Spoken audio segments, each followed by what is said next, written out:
안녕하세요. 5월 21일 매일 성경 묵상 말씀 제목은 의인의 열매는 생명나무라입니다. 역시 의인과 악인이 대조되고 있습니다. 하나씩 살펴보겠습니다. 유덕하고 인자한 사람에 대한 말씀 16절 17절 함께 읽겠습니다. 유덕한 여자는 존영을 얻고 근면한 남자는 재물을 얻느니라. 인자한 자는 자기의 영혼을 이롭게 하고 잔인한 자는 자기의 몸을 해롭게 하느니라. 여기서 유독한 여자는 무자비하며 폭력적인 여자와 반대되는 그런 여인입니다. 무자비함이 정상에 오르는 길이 아니라라는 것은 잠언의 한 가지 주제입니다. 유독한 여자는 은혜를 끼치며 자비로운 여인을 말합니다. 외모가 아름다운 것이 아니라 도덕적인 성품과 예의 바름을 말합니다. 이런 여인은 존영, 곧 명예나 영광을 풍성하게 얻을 것이라고 말씀하십니다. 근면한 남자는 70인역, 곧 헬라어 번역을 따른 것입니다. 원래 히브리어에는 포악한 남자들로 번역하는 것이 맞습니다. 힘이 세고 포악한 남자들은 단지 재물만을 얻을 뿐이라는 의미입니다. 우리가 잘 아는 NIV 성경은 무자비한 남자는 재물을 얻을 뿐이다로 번역하고 있습니다. 즉 이 말씀은 힘보다는 덕스러움을, 재물보다는 존영이 우월함을 말씀하시는 것입니다. 17절에 인자한 자는 자기의 영혼을 이롭게 한다라고 할 때 인자, 곧 헤세드는 사랑이 많은 자, 깊은 배려와 사랑으로 이웃을 이롭게 하지만 결국 그 인자로 하나님의 긍휼하심과 복도 얻어서 스스로 이롭게 하는 결과를 가져온다라는 의미입니다. 반면에 인자와 정반대의 개념, 잔인한 자, 주변 사람들의 마음을 아프게 하는 자, 결국 그 자신의 인생을 스스로 망가뜨리는 사람이 될 것이다 라고 말씀하십니다. 자신의 몸도 망가뜨리지만 결국 자신의 영혼까지 병들고 말 것이다 라는 의미가 있습니다. 다음 이어지는 악인의 삭과 의인의 상에 대해서 18절로 21절 말씀을 함께 읽겠습니다. 악인의 삭은 허무하되 공의를 뿌린 자의 상은 확실하니라. 공의를 굳게 지키는 자는 생명에 이르고 악을 따르는 자는 사망에 이르느니라. 마음이 굽은 자는 여호와께 미움을 받아도 행위가 온전한 자는 그의 기뻐하심을 받느니라. 악인은 피차 손을 잡을지라도 벌을 면하지 못할 것이나 의인의 자손은 구원을 얻으리라. 18절은 악인은 허무의 삶을 거두고 의를 뿌리는 자는 확실한 보상을 거둔다라고 말씀하십니다. 여기서 삭은 노동의 대가로 받는 임금으로서 악인과 의인의 삶을 각각 노동의 대가와 씨앗을 심고 열매를 거두는 수학에 비유해서 설명하십니다. 여기서 의인이 받을 상을 말하는 히브리어 에메트, 이것은 하나님의 성품 가운데 특별히 신실하심을 나타내는 단어입니다. 의인에게 주어지는 상은 뿌린 대로 거두게 하시는 하나님의 신실하심으로 결코 소멸되지 않을 뿐만 아니라 확실히 거둘 것, 수확할 것, 열매 맺을 것을 말씀하시는 것입니다. 19절에 공의를 지키는 자는 공의를 확신하는 자, 의를 의지하는 자로 이해할 수 있습니다. 그러나 더욱 가까운 의미는 순수하게 참으로 의로운 자라고 이해하는 것이 좋습니다. 그런 자는 생명에 이르고 악한 자는 죽음에 이른다라고 말씀하시는 것입니다. 18절의 상은 생명이 되었고 삭은 죽음으로 구체화된 것이죠. 20절에 마음과 행동 그리고 여호와의 미움과 기뻐하심 이 대조를 이루고 있습니다. 마음은 내면적인 것이요 행위는 외부로 드러난 행동이죠. 근데 마음이 비뚤어지면 말도 행동도 모두 뒤틀릴 수밖에 없다는 것입니다. 주님께서는 마음뿐만이 아니라 행동도 함께 보시고 계십니다. 즉 마음과 행동이 모두 주님의 심판 가운데 놓여 있는 것이죠. 미워하심, 기뻐하심 이거 모두 히브리의 원어적 의미는 제사 용어입니다. 하나님께서는 제사를 받으실 뿐만 아니라 우리의 예배를 받으실 뿐만 아니라 사실 예배보다 더 중요한 것은 우리의 마음과 행위, 즉 우리의 삶 전체를 평가하시고 기쁨으로 받으시기도 하시고 또 미워하신다. 이건 혐오하신다는 의미입니다. 혐오하실 수도 있다는 것입니다. 그러니까 우리가 예배를 잘 드리는 것, 그것도 중요하지만 그것보다 우리의 마음, 동기, 우리의 행위, 삶 전체가 하나님 앞에 드려지는 산제사라고 말씀하시는 것입니다. 21절은 악인은 피차 손을 잡을지라도 벌을 면하지 못한다는 것입니다. 악인들이 손을 잡음으로써 서로 간에 강한 보증을 드러내며 연대하는 것이죠. 그러니까 악인들의 특징은요, 자기 홀로 악해지지 않고 자기와 성향이 비슷한 사람들과 연대하는 것입니다. 그렇게 여러 사람이 모여서 악을 행하면 악이 감면되거나 악의 무게가 적어지는 것이 아닙니다.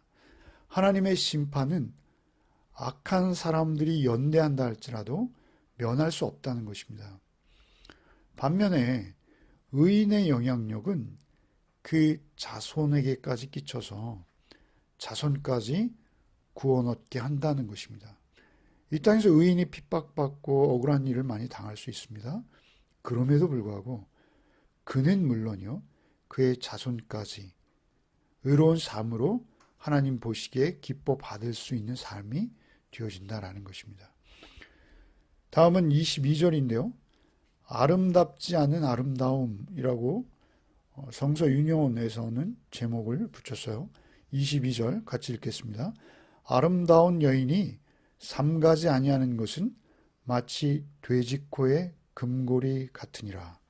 아무리 아름다운 여인일지라도 분별력이 없다면 삼가하지 않는다라는 분별력이 없다는 것입니다. 삼가해야 할 행동을 아무렇지도 않게 마구 할 수 하는 여인, 그런 여인이라면 아무리 그 외모가 아름다워도 돼지코에 금으로 만든 고리장식을 한 것과 같은 경우다라고 말씀하시는 것이죠. 거듭 말씀드리지만 삼가하지 아니하는 것은 분별력이 없는 것을 말합니다. 여기 아비가일의 남편이었던 나발을 떠올리게 하는 말씀인데요. 다윗을 욕했던 것, 그것은 분별력이 없는 경우의 본보기입니다. 자신의 풍성함, 부유함, 경제적으로 많은 부유함을 누리고 있었어요. 그것을 아주 편안히 누리고 있었음에도 다윗이 어떤 역할을 했는지 분별하지도 감사하지도 못하는 것이죠. 선한 판단력이 없는 것, 그것은 아름다움이나 풍성함과 극단적인 부조화를 이루는 것입니다.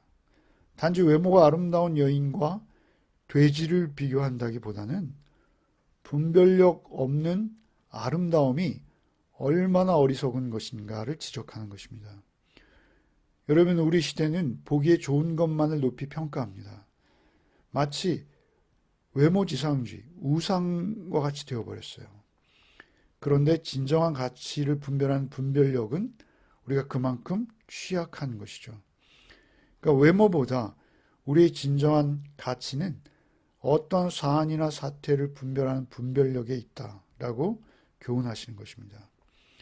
23절은 두 소원이에요, 제목이. 같이 읽겠습니다. 23절.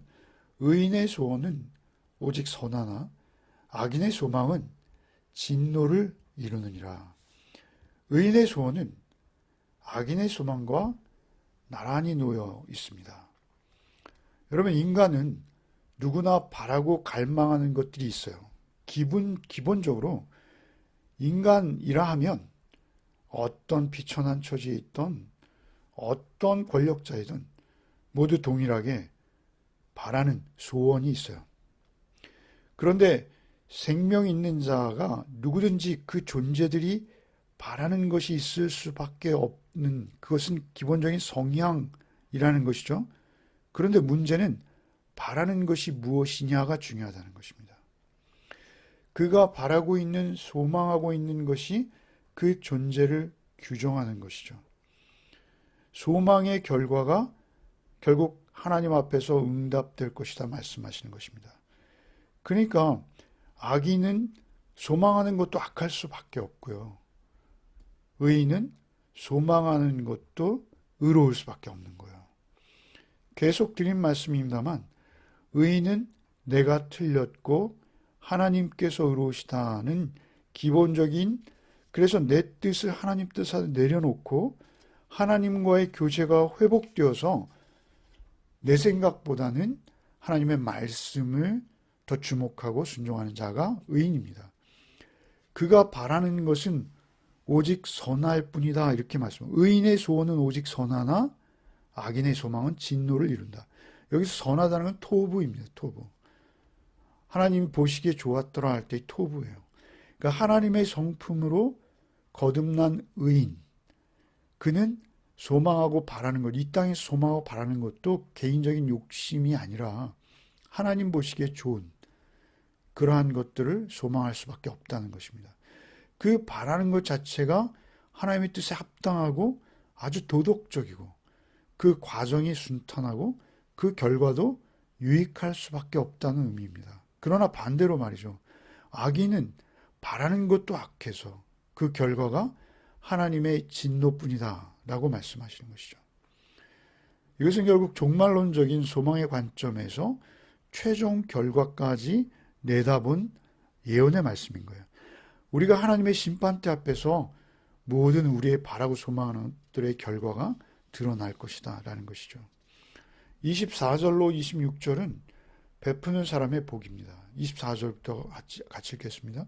흩어 구제하여도 더욱 부하게 되는 일이 있나니 과도히 아껴도 가난하게 될 뿐이니라. 구제를 좋아하는 자는 풍족하여질 것이요 남을 윤택하게 하는 자는 자기도 윤택하여지리라.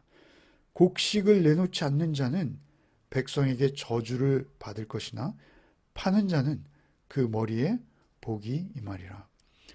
여러분 24절에 과도하게 아끼는 것, 이게 과도히라는 이 히브리어는요 원어상 의미가 부정하게 불법적으로 이러한 의미입니다. 그러니까 마땅히 드러내야 할 공의를 나타내지 않는 상태. 그러니까 아껴도는 억제하다, 거절하다 이런 의미예요. 그러니까 인간이 마땅한 도리로 최소한의 동정도 구제도 하지 않는 공평을 잃은, 물론 아주 사악한 이기심과 탐욕으로 아예 이익을 외면하고 자기의 배만 불리는, 그렇게 부정하게라도 자신의 부의 축적에만 집착하는 것, 그것은 명백한 죄다 이렇게 말씀하시는 것이죠.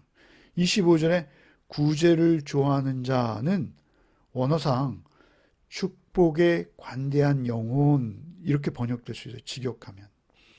축복에 관대한 영혼이라는 뜻으로 24절에 하나님의 축복이 관대하게 이웃을 향해 구제를 행하는 자에게 주어진다 라는 이 말씀과 사실 동일한 의미입니다.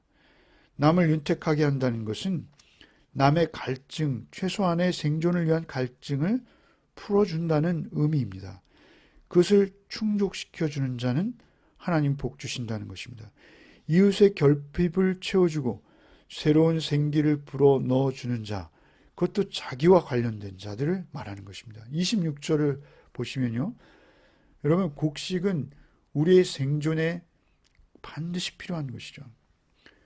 그 곡식을 자신의 치부의 수단으로 사용하는 자를 지적하시는 말씀. 26절에 보시면 내지 아니한다 이런 표현이 있어요. 이것은 억제한다, 보류한다 이런 뜻입니다. 그러니까 이것은 불법 부당한 매점 매석 행위를 말하는 것입니다. 여러분, 이러한 행위는 이웃에게 심각한 영향을 끼칩니다. 동시에 사회적으로 불안 요소를 가져옵니다. 가령 전염병이 있다든지 이럴 때 그 사재기를 하는 사람들도 문제이고요. 그것을 통해서 가격의 이윤을 보기 위해서 있는 물건을 시장에 내놓지 않는 거예요. 26절에 파는 자라는 표현은요, 반대로 그럼에도 불구하고 곡식을 파는 자. 그러니까 이 곡식을 거래할 때 사용되는 단어예요. 그러니까 파는 자. 불우한 이웃을 돕자. 이것이 아니고요. 악한 자를 하나님 심판하신다는 거예요. 여러분, 요셉의 통치에서 우리는 신뢰를 찾을 수 있어요. 요셉은 곡식을 비축해 놨다가 기근이 들고 어려워지자 예년과 동일한 가격으로 그 곡식을 판매하는 것이죠. 여러분, 반대로 말이죠. 이스라엘이 광야에서 모압 왕 시온에게 곡식과 물을 좀 팔아달라 이렇게 요청을 합니다. 충분히 팔 수 있는 여력이 있음에도 거절하는 것이죠. 결과로 하나님께서는 이스라엘과 그들의 전쟁을 허락하십니다. 결국 어려움 가운데 있는 사람을 이용하지 않고 친절을 베푸는 자에게 그 머리에 복이 임한다. 오늘 본문에 특별히 머리에 복이 임한다 이런 표현을 해요. 이것은 아마도 안수기도를 의식하는, 안수기도를 반영한 표현입니다. 하나님께서 직접 그 머리에 복을 주실 것이다 이렇게 말씀하시는 거예요. 금전적으로는 손해를 볼 수 있으나 하나님의 복을 받는다는 것이죠. 여러분, 29절부터 마지막 31절까지는 의와 악에 따른 보응입니다. 27절부터 같이 읽겠습니다. 선을 간절히 구하는 자는 은총을 얻으려니와 악을 더듬어 찾는 자에게는 악이 임하리라. 자기의 재물을 의지하는 자는 패망하려니와 의인은 푸른 잎사귀 같아서 번성하리라. 자기 집을 해롭게 하는 자의 소득은 바람이라. 미련한 자는 마음이 지혜로운 자의 종이 되리라. 의인의 열매는 생명나무라. 지혜로운 자는 사람을 얻느니라. 보라, 의인이라도 이 세상에서 보응을 받겠거든 하물며 악인과 죄인이리요. 여러분, 27절은 말이죠. 23절에 의인의 소원과 악인의 소원의 일반적 결론입니다. 간절히 선을 구하는 자, 오히려 불이익을 당하고 악을 따르면 손쉽게 돈을 벌 것 같은 유혹이 우리에게는 언제든지 있습니다. 세상에 만연해 있어요. 그러나 악을 찾는 자, 당연히 악이 임할 것이다 라고 예고하십니다. 여기에서 악은요, 하나님의 심판적 저주를 말씀하시는 것입니다. 28절에 자기의 재물을 의지하는 자가 의지하는 것은 그 의지하는 자라는 것은요, 그가 의지하는 것은 재물만 믿는다는 거예요. 재물을 신뢰한다는 거예요. 뿐만 아니라 더 나아가서 재물을 거의 신앙하는 수준을 말하는 것입니다. 여기서 의지하는 것, 신임하다, 믿다, 확신하다 이런 뜻인데요. 재물을 전적으로 신뢰하고 재물, 곧 돈만을 신격화하는 것입니다. 그런 자는 돈에 잡히고 돈이 결국 그를 죽음으로 이끌고 간다는 것이죠. 그런 자는 패망할 것이지만 패망이라는 건 죽음을 의미합니다. 의인은 말이죠. 푸른 잎사귀처럼 항상 푸르러서 번성할 것이다. 그 가지가 무성하게 쭉쭉 뻗어나갈 것이다. 이렇게 말씀하시는 거예요.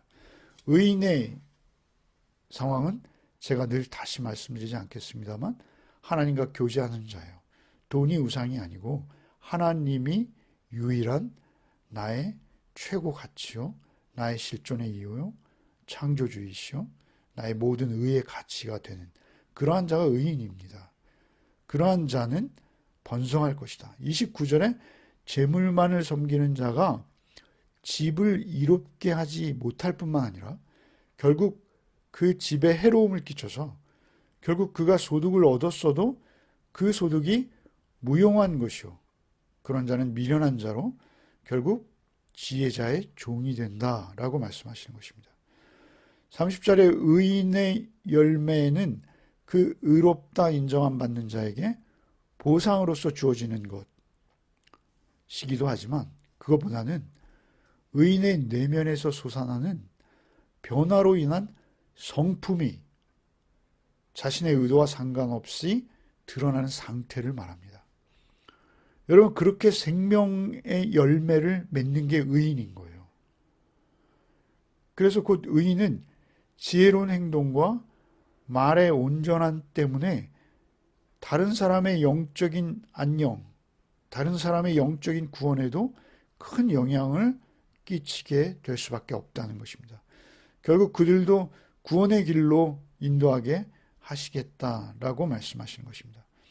사람을 얻는다는 것은 결국 그들이 그 의인이요 지혜자인 그를 마음으로 추종하고 따르고 존경을 보내는 그러한 것입니다. 31절에 악인들에게는 필연적으로 심판의 형벌이 임할 것이다. 다시 강조하십니다.